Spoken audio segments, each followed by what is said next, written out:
to the Holy Spirit's Curriculum of Joy podcast. My name is Wanako Oberhuber, and I'm your host. And today my guest is Maria Chiara Miduri. Hello. Hello, Wanako. Thank you. You're welcome. So, let's start by, if you would like, you can introduce yourself before I ask you how you got to know the course. Okay, I am an anthropologist from Italy, and I am also a teacher in a private school. And I'm practicing the course since 2017.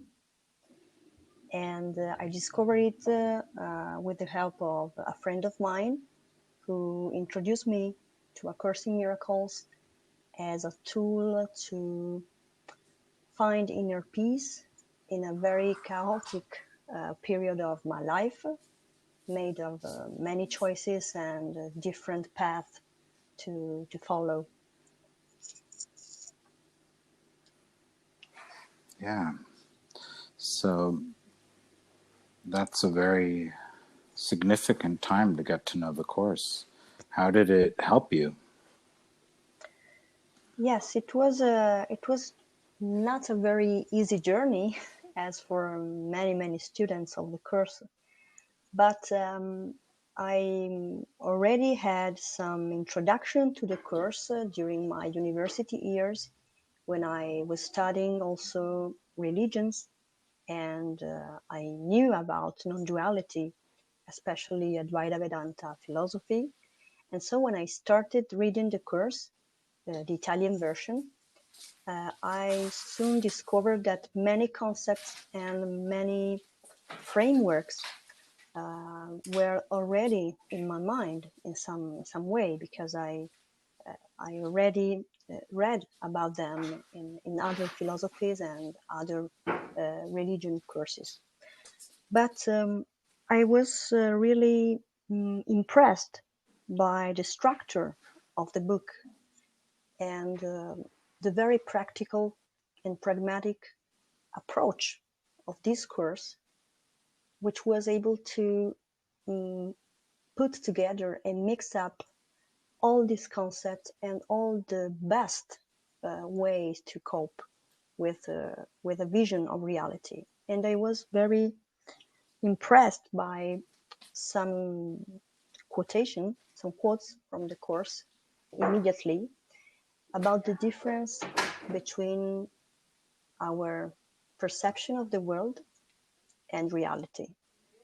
And so this was something that really stuck in my mind since the very beginning. And I remember that the more I became aware of the load of work that you have to do in order to follow this course, the more you gain a new perspective on life and a new perspective about quite any situation you live in your daily life.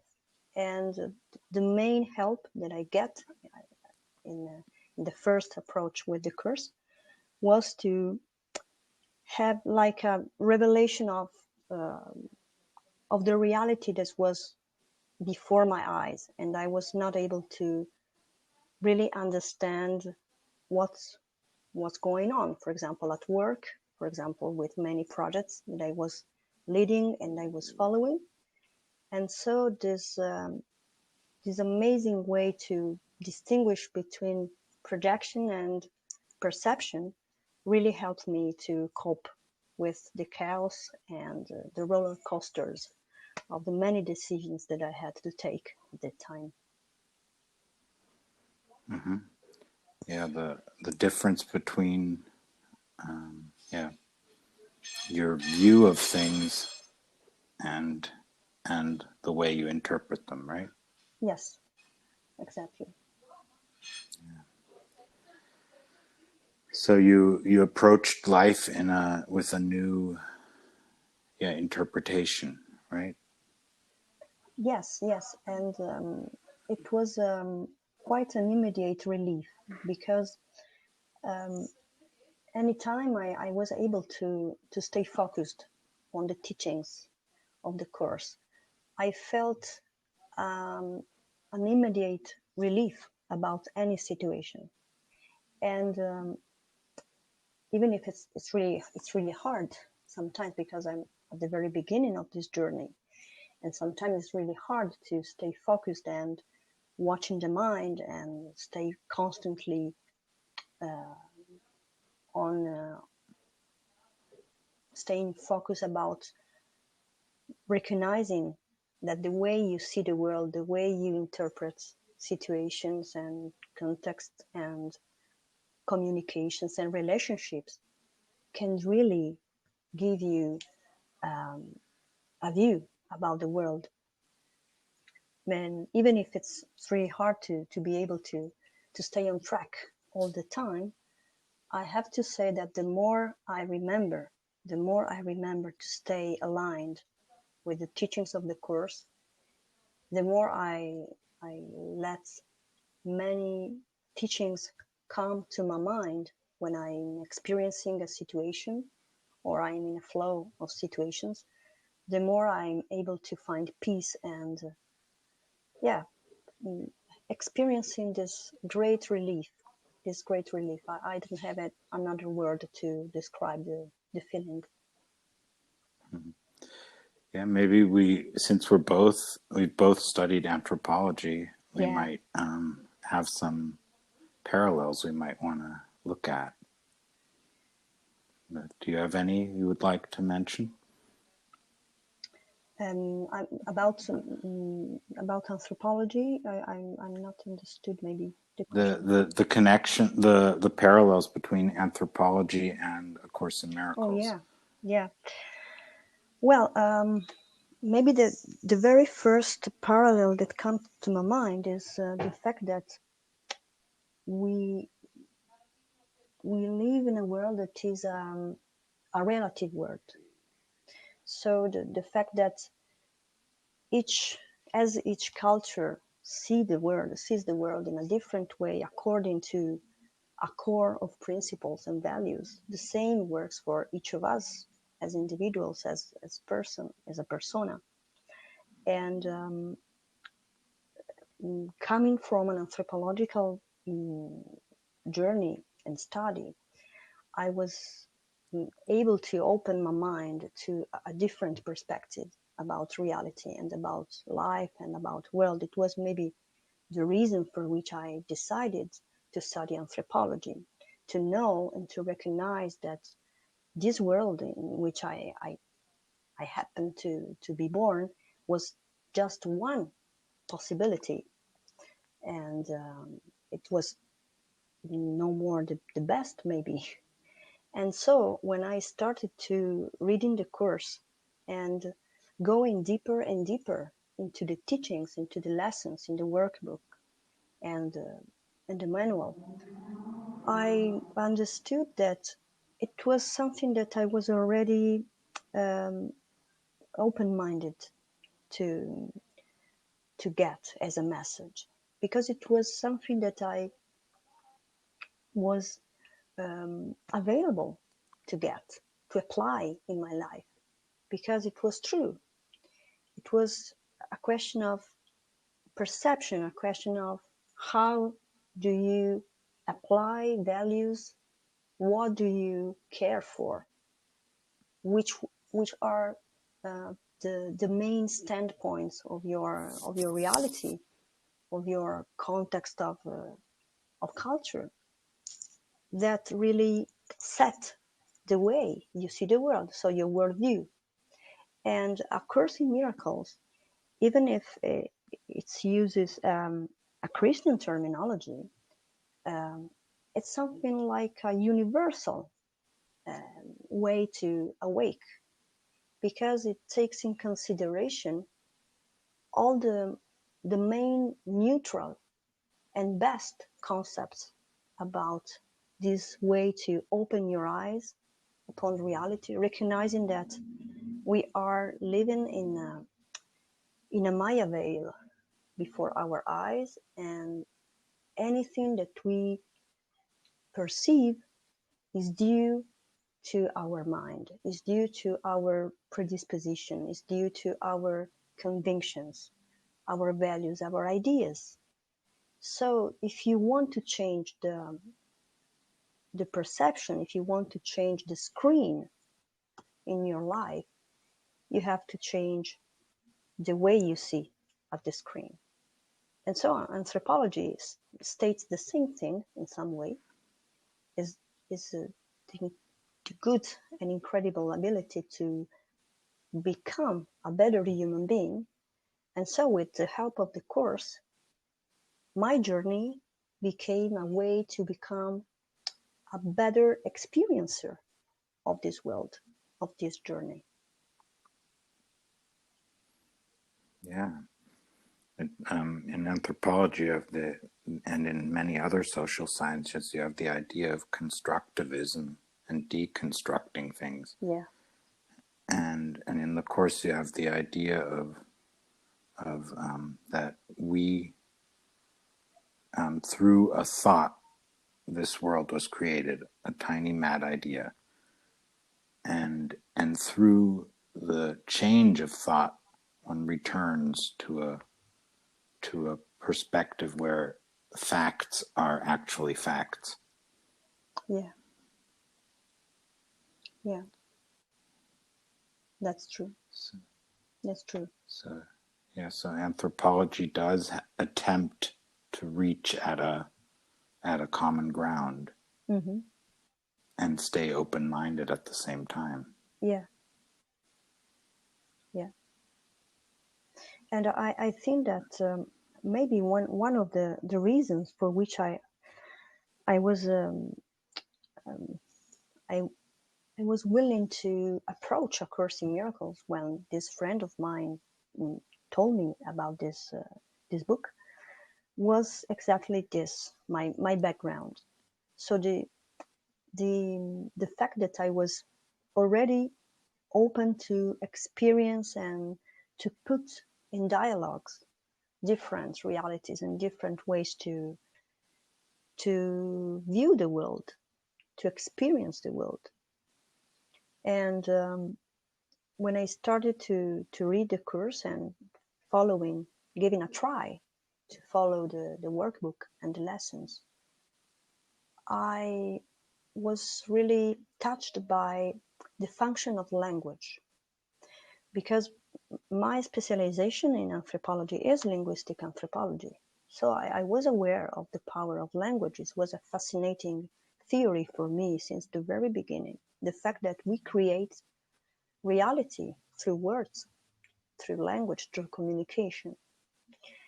And so the fact that A Course in Miracles uses words, uses language, uses a communication to relate to the student, and uses a kind of affirmations framework to help you stay on track, to focus your mind on what really matters, was something really really near to my priorities and my interests in and belief in the fact that language and words really create your own words, and then you project this your own world outside of yourself. So the main thing that was very important to me when starting this journey with A Course in Miracles was realizing how much power and powerful is the linguistic tool, starting from the fact that a voice was revealing the message. So to me, it was very lovable, the idea that believing in the power of language, believing in the power of word, of communication, was used in the course to help you cope with reality and get sense and meaning of how you construct reality, and how through all these constructions you create a very intricate system of ideas. But at the very end, this so complex system of ideas is not what brings you peace of mind. otherwise it's something that really gives you a lot of troubles and gives you a lot of pain and suffering. Yeah. Is there a parallel in linguistic anthropology to this returning home in language? Yes, in some respect, both in linguistic anthropology and in cognitive anthropology, we recognize that the more you use words in language in a very mindful way, the more you can direct action and behavior. And so it's what the Course is saying in some respect. For example, if you interpret in a negative way the relations that you have, the communicative patterns that you have with other people, and you feel attacked by others, is a way to see the language, is a way to interpret the communication, to understand or misunderstand what the others are saying, forgetting that we are all one.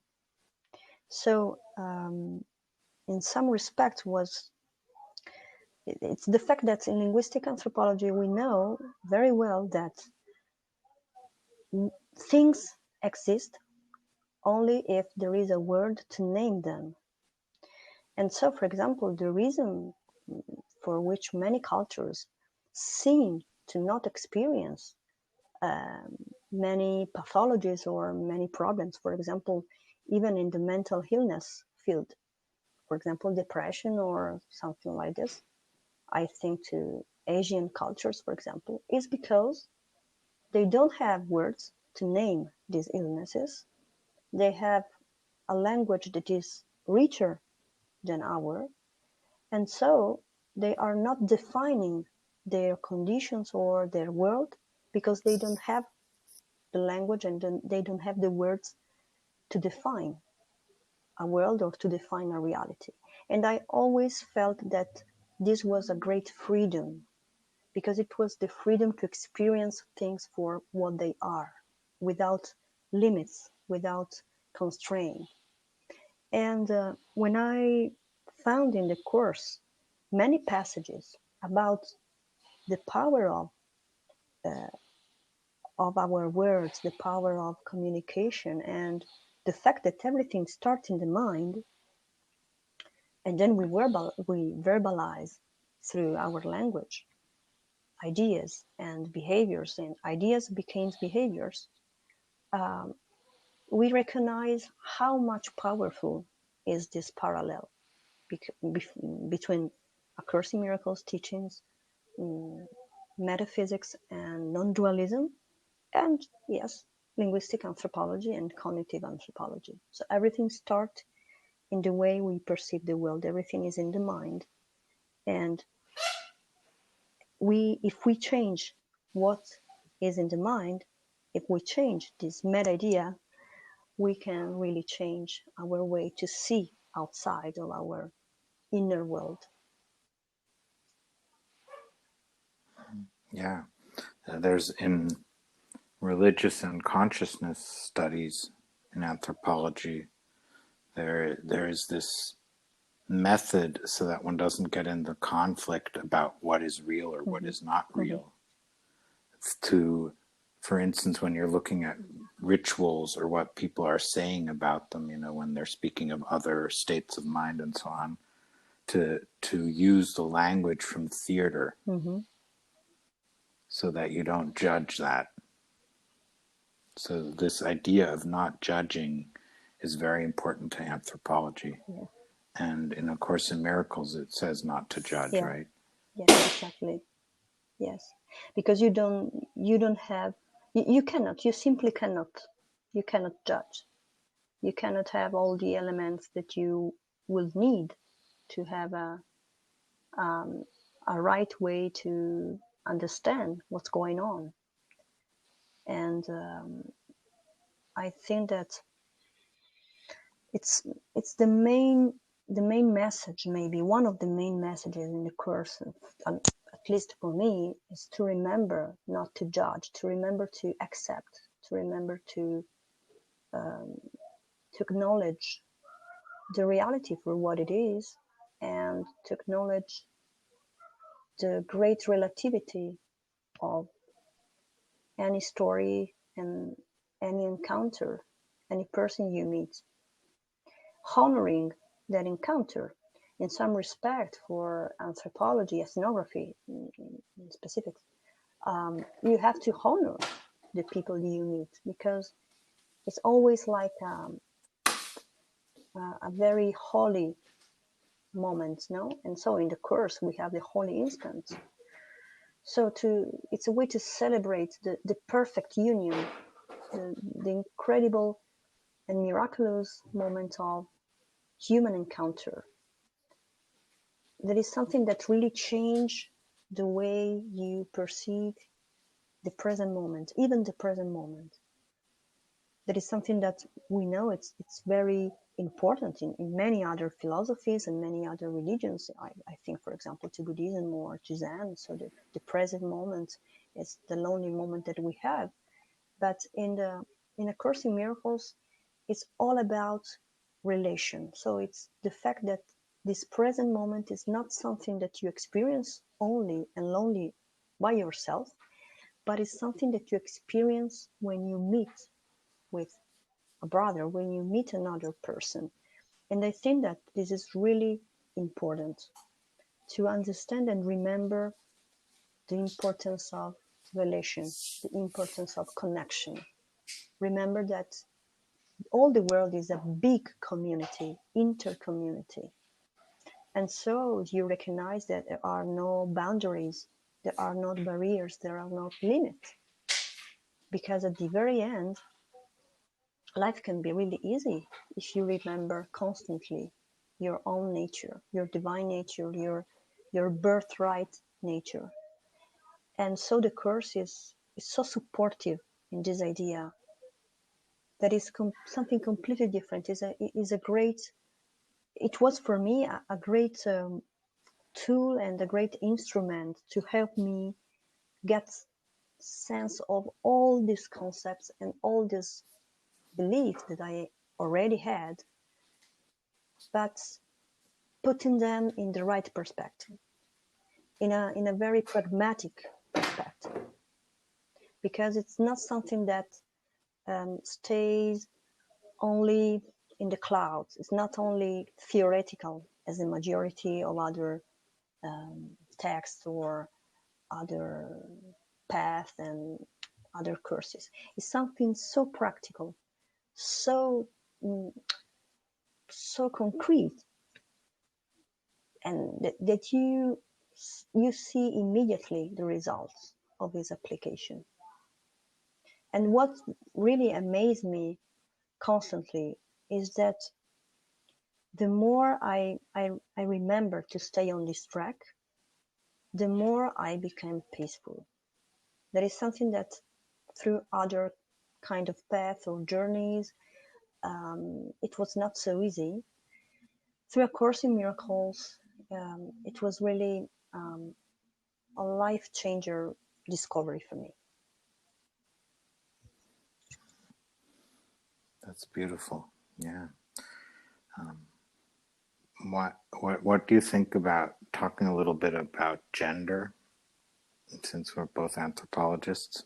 And it's a pretty interesting topic when you think of A Course in Miracles and saying, I am not a body, I am free, I am just as God created me.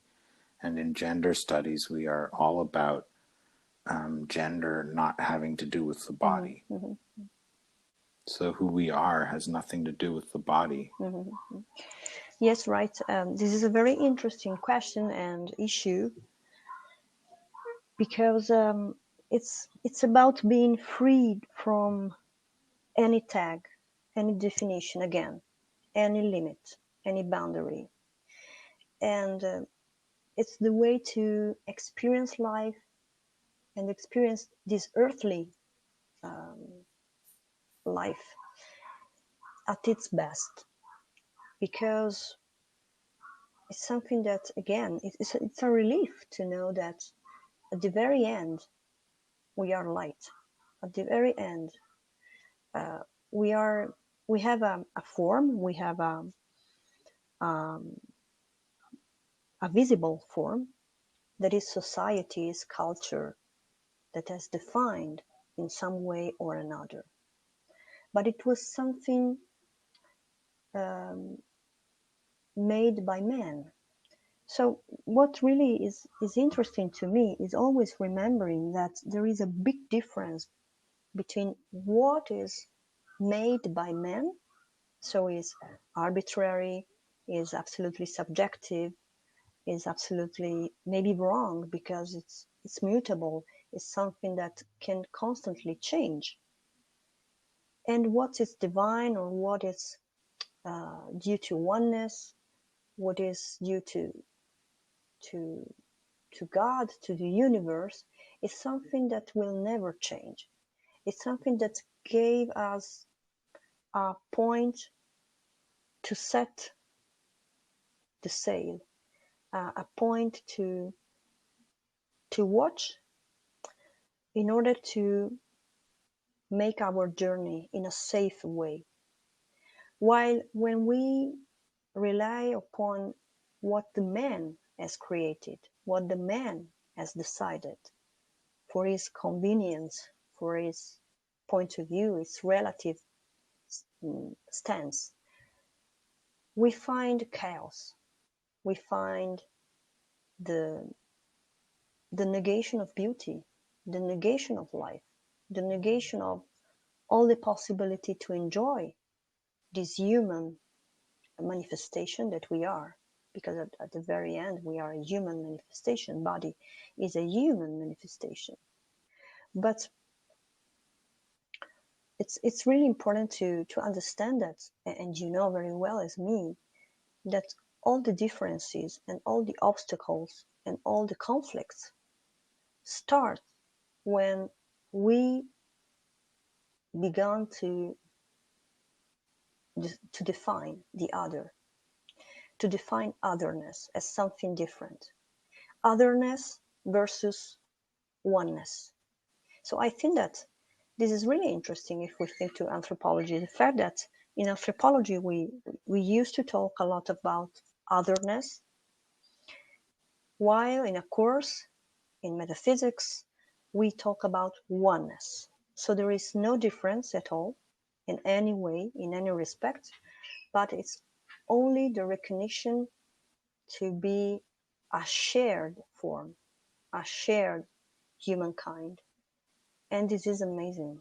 This is really amazing. Yeah, it is. To be one, and what's so also so wonderful is in A Course in Miracles, it acknowledges that each one of us has been granted a special function. Yeah. So we asked to be special, and the divine said, no, you can't be special, but I can give you a special function. Yeah. Yeah. There is a very subtle difference between what, for example, is taught when you arise as a Christian or a Catholic. For example, I was raised as a Catholic, and the special function in some way can be presented as the talent. You know the paradox of the talent. And when you are a child and you go to Sunday school, they teach you that the talent. So every one of us has a talent, and we have to honor God because God gave us talents that are our unique way to stay in this world, and we have to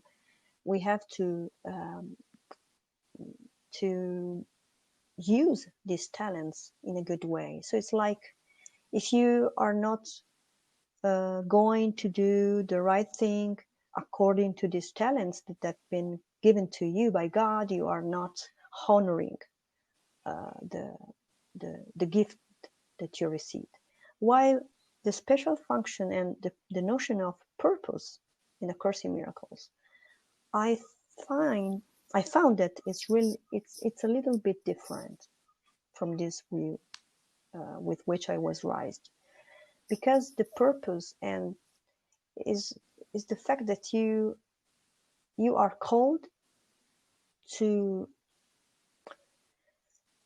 experience your divine origin, your divine nature, your light, to give your light to your brothers, to give your light in any situation where you are put in. So it's not an egocentric perspective, like in the case of the talents. So, for example, when you are a child and you are told that you have special talent, you find that your ego goes crazy because you think that you are great at things, that you are the best in something. And in the course in Course in Miracles, when it's said that there is you have to attain your purpose, you have a special function, you have to follow your guide, to follow the guidance and trust that whatever you are doing in a given situation is completely guided. It's literally different, because, for example, when you find yourself lost, for example, when you find yourself not able to understand where you have to go, what you have to do, this teaching from the Course gives you a great trust and a great dose of love, because you felt cared. You remember that you are always in the right place, and that there's nothing happening for no reason. So it's really a way to change the perspective over the things that, without this help, without these teachings, without this path, will have been experienced as an excuse to be lost, an excuse to give up. And I felt so much comfort and so much help, especially in the most chaotic times when I encountered the Course. In this kind of teachings, in this kind of sayings and quotes, that I've said, yeah, that's it. So that's a reason if something is happening right now. There is a reason. There is a reason that it's outside my way to understand things with my limited mind as a human being.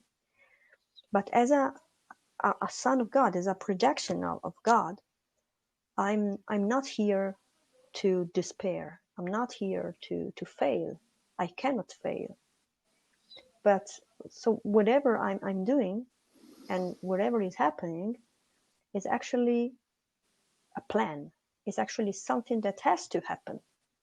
For example, sometimes we as human beings are supposed to believe that when we don't get what we want, or when things are not going the way we decided, we tend to become very stubborn. We tend to become very angry because we want something going the way we need, in the way we hope. But rarely we realize that there is maybe a journey that was set before our coming to Earth. And so our special function, our objective in life, our purpose, any situation that is given, any context where we find ourselves, is given to us as a great opportunity to understand and to accept this purpose, to accept this opportunity that is given to us by God, to align, to give our light to others, and to experience peace, Because when you realize that things are occurring exactly as they have to occur in your life, you really stop to feel yourself at war with life, but you accept.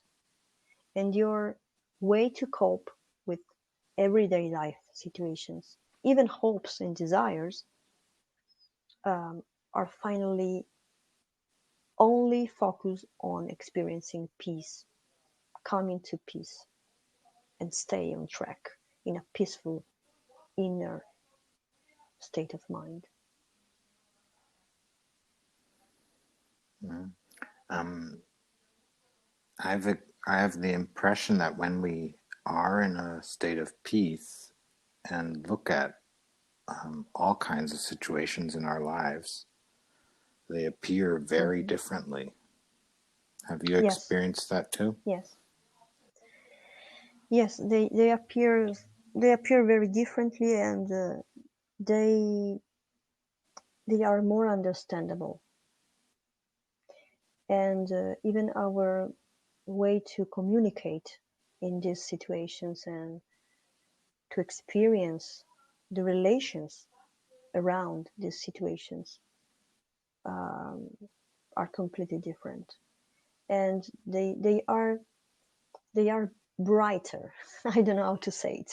I experience more light when I am at peace in my mind, and also I experience a lot of trust, and this trust is the only way to take care of this journey on earth, because it's the recognition of the fact that from an ego point of view we are so limited, so close inside our mind and our body constraint, while when we can open to awareness of a greater plan, of a greater guidance, we are no more limited. We are no more limited. And so anything can become possible, and life itself becomes possible. Because I think that sometimes when we are so angry at life and so close, we have our eyes closed before the life. We are not really giving life the possibility to reveal itself for ourselves. While when we accept guidance and we look up to the sky and we look up to the divine, for grace in some way, so life becomes possible again. And it's a completely different experience of day by day moments and everyday life situations in any context, from family to work to projects or whatever we want to experience as simple human beings.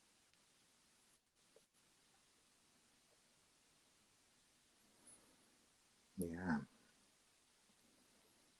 Maybe we could look at the laws, the one law of chaos, that is that there's many realities, and the course's view that there is only one truth. Would you like to comment on that? Yeah. um, yes, only one truth is it's the main objective of the spiritual seeker in some way, and attaining only one truth, attaining this revelation of oneness, of eternal origin and eternal creative power, is a way to surrender, and surrendering to this higher power, this universal truth, this um, almighty truth, is a way to be freed from all the misconceptions and all the misunderstanding and all the relative point of views that are only made to to create conflicts and to create a fake reality, to create a chaotic reality, to create a reality made of violence, made of all the worst part of ego, of the ego in the human being.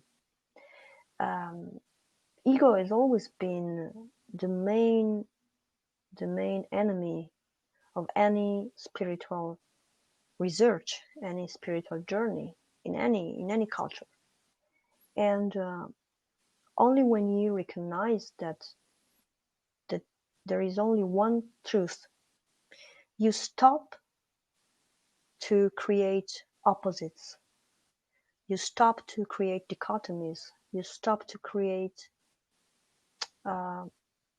human way to define life, human way to look at your brothers and your sisters.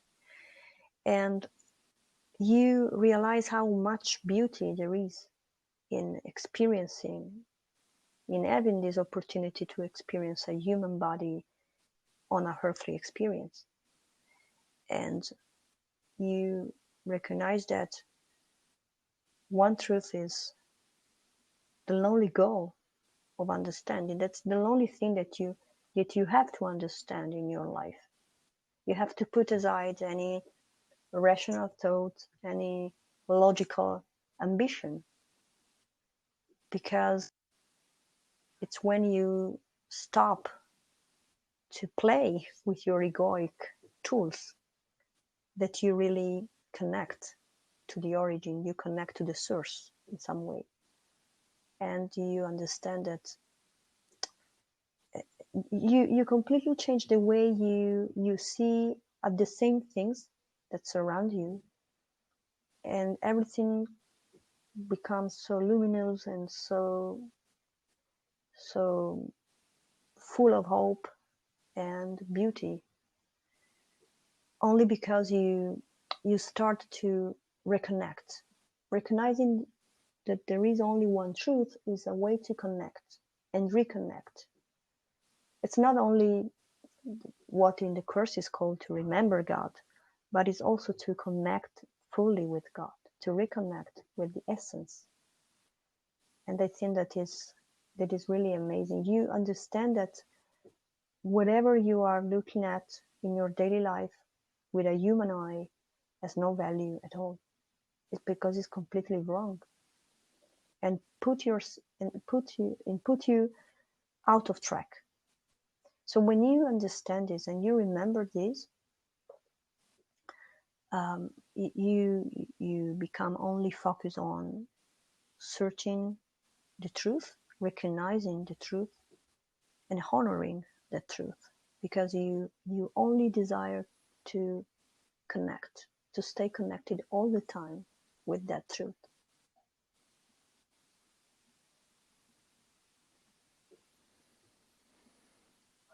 Yeah.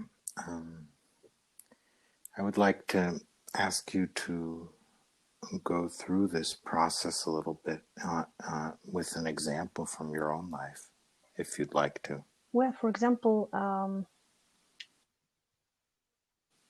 I don't know what to mention exactly as an example, but maybe I can make an example about conflicts. For example, conflicts are the best ring where you experience the power of the ego. In many respects, I always had difficulties to understand the notion of the ego in A Course in Miracles, because I was reading with the ego, maybe. And so I was not able to understand exactly what was the ego exactly. And if I think to many situations of conflicts, when it is said that you feel attacked and your behavior is a reaction, when you react to something, it's because you feel that you are in danger. And if you feel in a danger in a relation, for example, it's because you only concentrate yourself on yourself, and you close yourself in a kind of cage, in a shield, and you are you are able to start a fight or to start a war because you don't want to understand the situation and understand all the things and all the elements that are involved in a situation. You become very, very, very little. You become very tiny and so concentrated on yourself that your only interest is to make your voice being heard.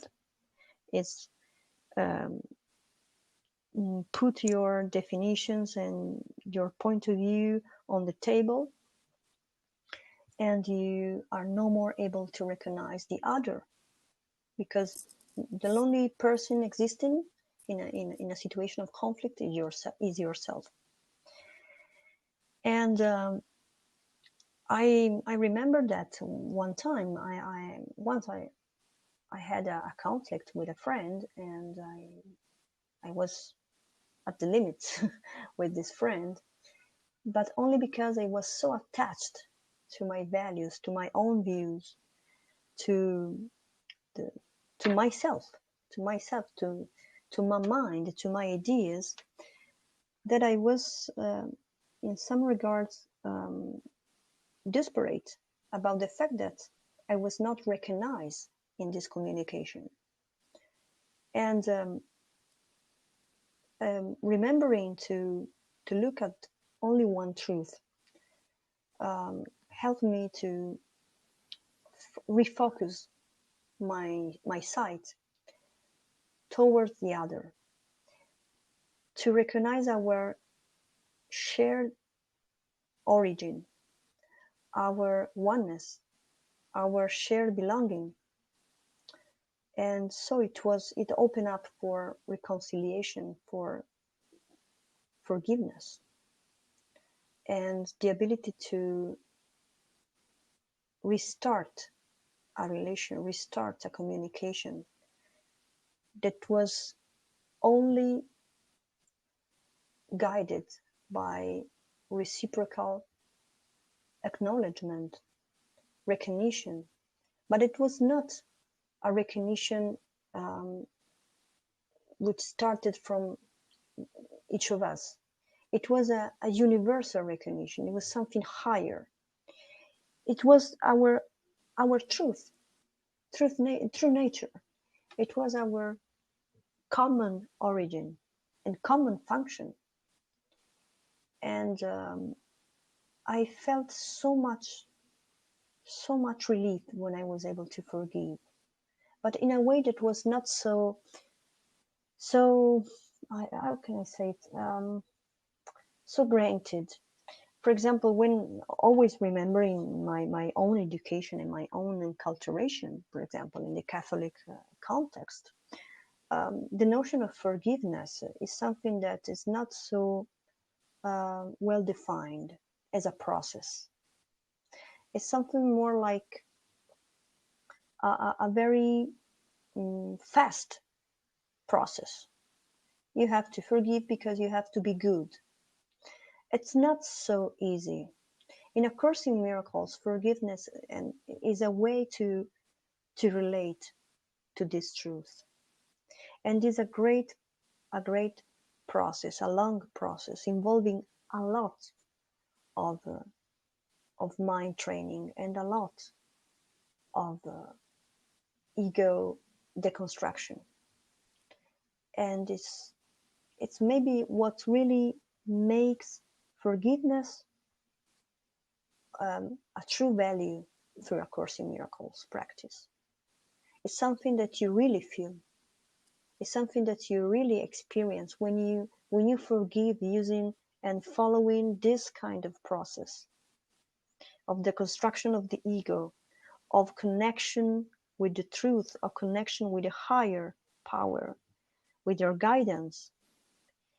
You really clean whatever has been perceived as a danger for yourself before, you really attain a feeling of peace, a feeling of end of war, and a true union and a true reconciliation with your brother, your sister, your community, your earthly community, your earthly reality.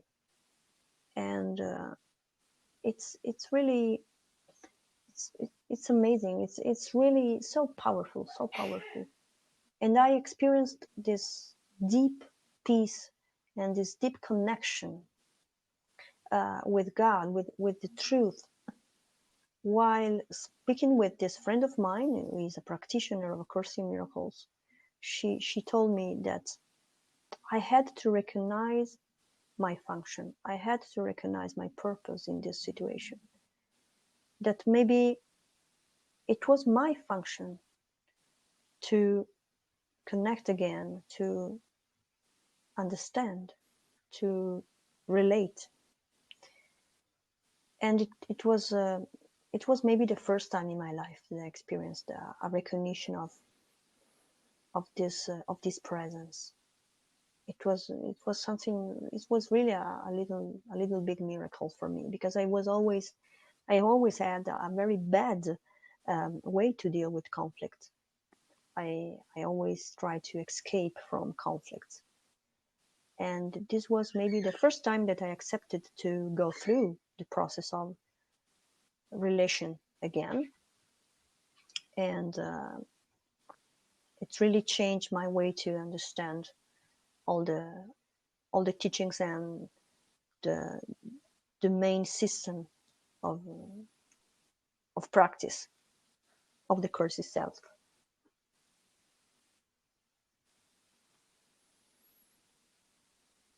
Yeah, that's very beautiful. A good example of what deep union can come about by through forgiveness.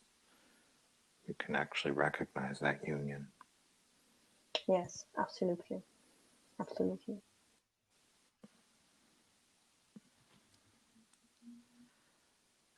Is there any topic or anything you would like to add to our But conversation? maybe the fact that at this particular time that we are experiencing everywhere in the world, uh, finding and reaching out with a community of practitioners of A Course in Miracles has been another kind of miracle from my point of living. And I've never imagined to feel a so deep connection with other people based in very different places in the world. Um, Something that I've never experienced either as an anthropologist. And I experienced this deep union, this deep shared intention, uh, talking and standing in the presence of other community members of A Course in Miracles students. And I was so glad and so amazed by the power of this shared intention and shared belonging, because it's the power of having a recognition for universal values, a universal spirit, a universal way to understand our function in this world and to understand our purpose.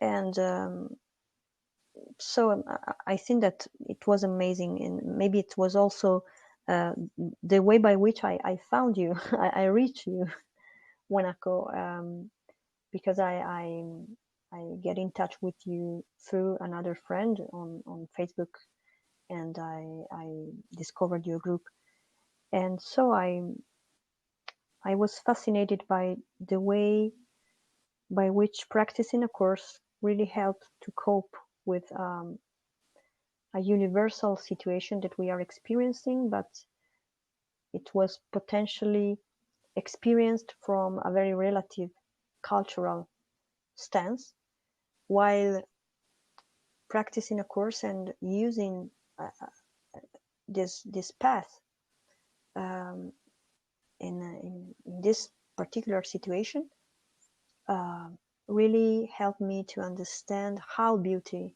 is humanity when is only focused on the good, the higher good, and is only focused on really follow guidance and finding meaning in whatever is occurring behind our eyes.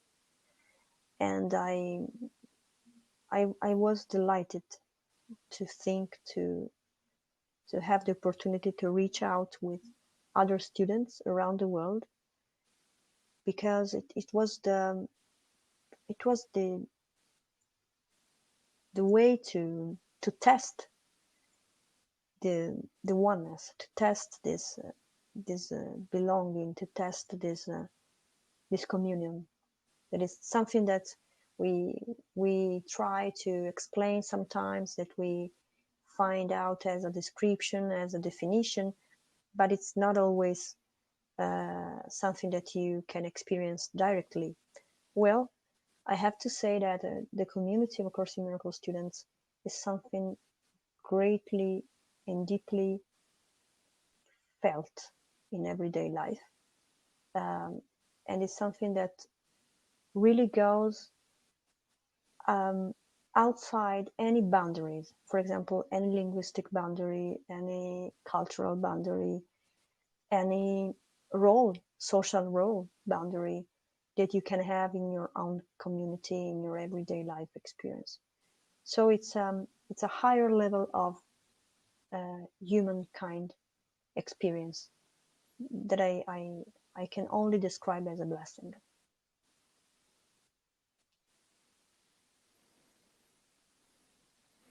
That's wonderful.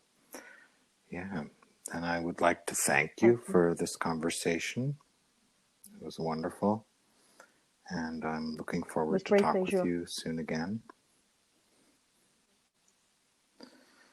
Yeah, thank you to the listeners for listening. And till next time. Bye-bye.